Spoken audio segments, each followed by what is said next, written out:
सूतवाच बोधिसत्सुदेव भगवान की जय।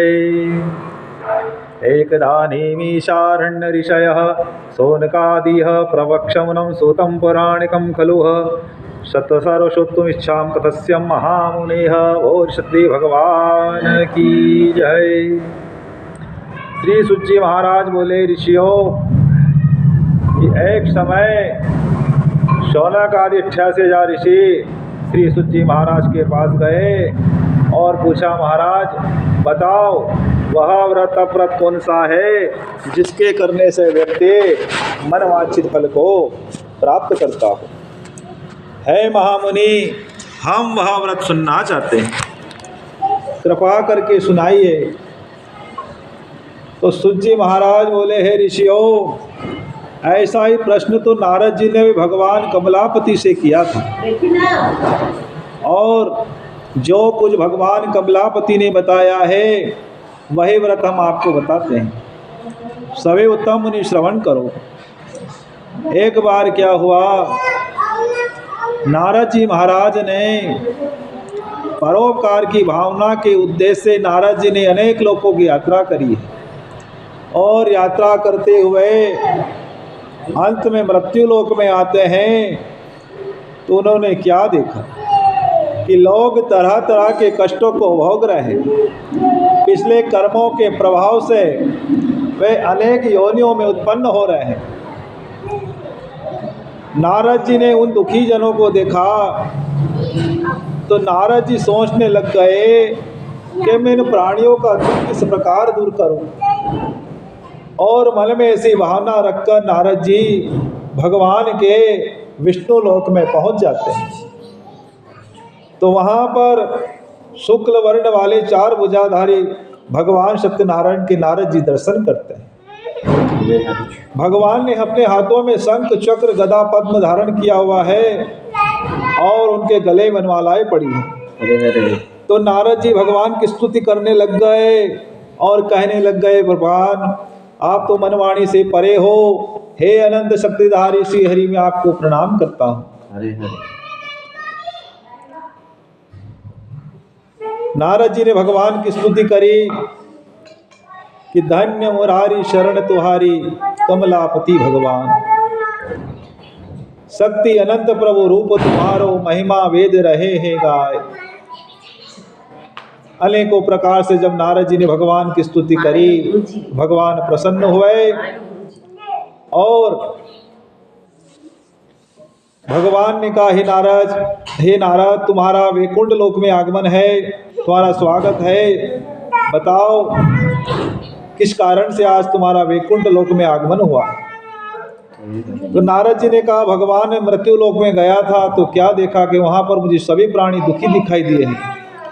कोई तन से दुखी है प्रभु, तो कोई मन से दुखी है, कोई वाणी से दुखी है।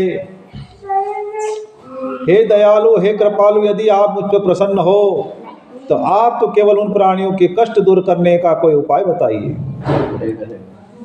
वह मैं सुनना चाहता हूँ। भगवान ने कहा, हे नारद, तुम धन्य हो, तुम साधु हो, और तुमने तो जन जन के कल्याण के लिए से प्रश्न किया है। हे नारद, जिस व्रत के करने से व्यक्ति मोह से छूट जाता है वह व्रत मैं तुम्हें बताता हूँ, और यह व्रत स्वर्ग लोक और मृत्यु लोक दोनों में दुर्लभ है। तुम्हारे स्नेह के वश, प्रेम के वश आज मैं इस व्रत का विवरण देता हूँ। भगवान कहते हैं कि श्री सत्यनारायण भगवान का व्रत विधि पूर्वक करने से तत्काल सुख मिलता है, और अंत में पूजन करने से मोक्ष का अधिकार मिलता है।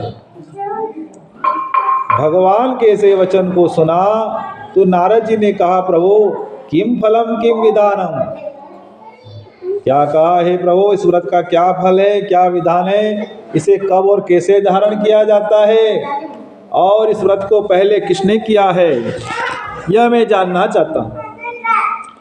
तब भगवान ने कहा, हे नारद, ये दुख और शोक को दूर करने वाला है, धन को बढ़ाने वाला, संतान को देने वाला, ये सर्वत्र विजय दिलाने वाला श्री सत्यनारायण भगवान का व्रत मनुष्य किसी भी दिन श्रद्धा और भक्ति के साथ कर सकता है।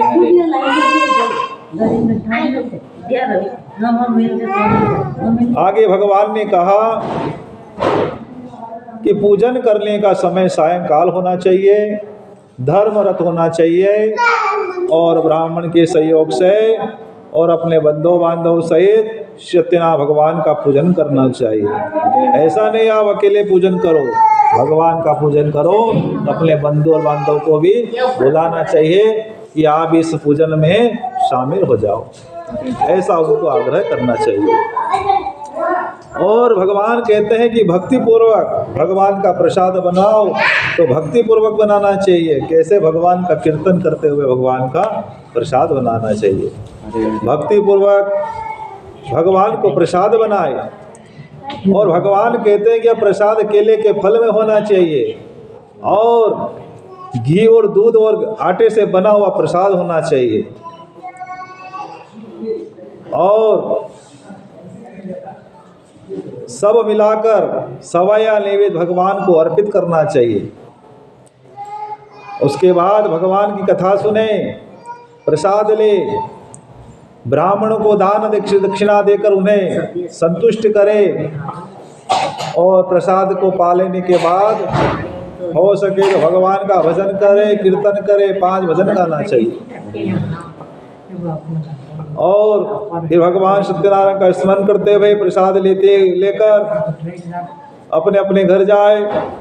भगवान कहते हैं, नारद, ऐसा व्रत और पूजन करने वाले की मनोकामना अवश्य पूरी होगी।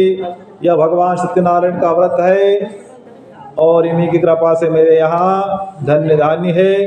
बोल सत्य भगवान की जय। जो कोई इस भगवान के व्रत को करेगा उसके सभी दुख नष्ट हो जाएंगे और भगवान सत्यनारायण उसकी सभी मनोकामनाएं पूरी करेंगे। इति श्री स्कंद पुराणे रेवाखंडे सत्यनारायण कथायां प्रथम अध्याय। बोल सत्य भगवान की जय।